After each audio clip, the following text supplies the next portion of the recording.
ഇന്ന് തന്നെ ഡൗൺലോഡ് ചെയ്യൂ. കാണൂ നിങ്ങളുടെ ഫേവറേറ്റ് ഷോസ്. ഒരു വശത്ത് കാട്, മറുവശത്ത് നാട്. മനുഷ്യരും മൃഗങ്ങളും വഴക്കൊന്നും ഇല്ലാതെ ജീവിക്കുന്നു. നമ്മുടെ നാട്ടിലൊക്കെ മനുഷ്യനും തമ്മിലാ വഴക്ക്. ഈ പ്രദേശം കണ്ടെത്തി ഇവിടെ വേനൽക്കാല വസതി ഉണ്ടാക്കിയ ആ പഴയകാല തമ്പുരാനെ സമ്മതിച്ചേ പറ്റൂ.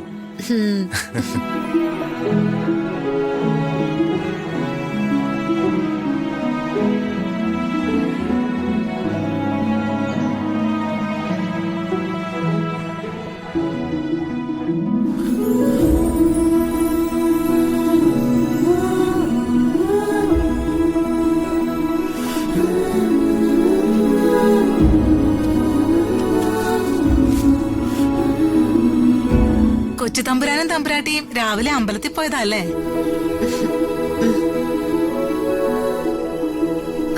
നിങ്ങളെല്ലാവരും രാവിലെ തന്നെ ജോലിക്ക് ഇറങ്ങിയോ? പിന്നല്ലാതെ പറ്റുമോ? ഇത് ഞങ്ങളുടെ ജോലിയല്ലേ. വൈകുന്നേരം വരെ ജോലി ചെയ്യോ? 5 മണി വരെ ജോലി ചെയ്യും. കൊച്ചു തമ്പുരാട്ടി പത്മാവതി തമ്പുരാട്ടിയുടെ തനി പകർപ്പ് തന്നെ. അതേ നടപ്പ്, അതേ ചിരി. പത്മാവതി തമ്പുരാട്ടിയെ കണ്ടതുപോലെ തന്നെ.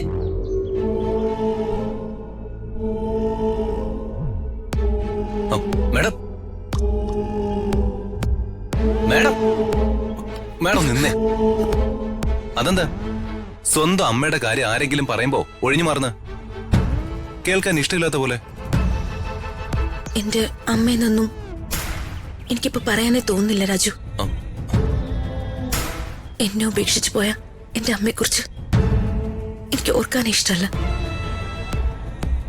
കുട്ടിക്കാലം മുതല് ഞാൻ എന്റെ അമ്മയെക്കുറിച്ച് കേട്ടിട്ടുള്ള കാര്യങ്ങളെല്ലാം നെഗറ്റീവാ.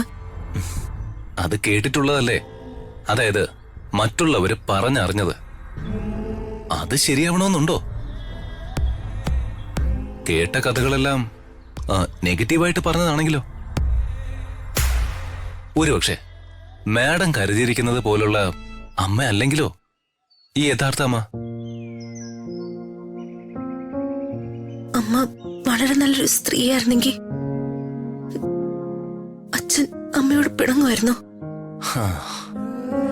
ചോദ്യം ശരിയാണ്, പക്ഷെ ആ ചോദ്യത്തിൽ മാത്രമേ ഒരു റൈറ്റ് ഉള്ളൂ. പക്ഷെ ഏതൊരാളെയും ആർക്കും തെറ്റിദ്ധരിപ്പിക്കാം. ഇനി അങ്ങനെ തെറ്റിദ്ധരിപ്പിക്കപ്പെട്ട ഒരു സ്ത്രീയാണ് മാഡത്തിന്റെ അമ്മയെങ്കിലോ? അങ്ങനെയാണെങ്കിൽ സ്വന്തം മകളെ ഉപേക്ഷിച്ചിട്ട് ഒരമ്മ പോവോ? I can't believe it Raju. അറിഞ്ഞിട്ടുള്ളതെല്ലാം ഡാർക്ക് ആയിരിക്കാം, എന്തും ആയിക്കോട്ടെ. പക്ഷെ സ്വന്തം അമ്മയെ ഒരു പ്രാവശ്യം കാണാനുള്ള താല്പര്യം മാഡത്തിന് ഉണ്ടാവേണ്ടതല്ലേ?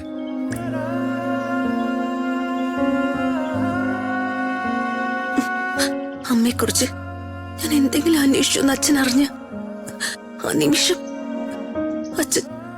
അച്ഛന്റെ ജീവിതത്തിൽ നിന്ന് എന്നെ ഒഴിവാക്കും. കേട്ടതൊക്കെ ശരിയാവണമെന്നില്ല മാഡം.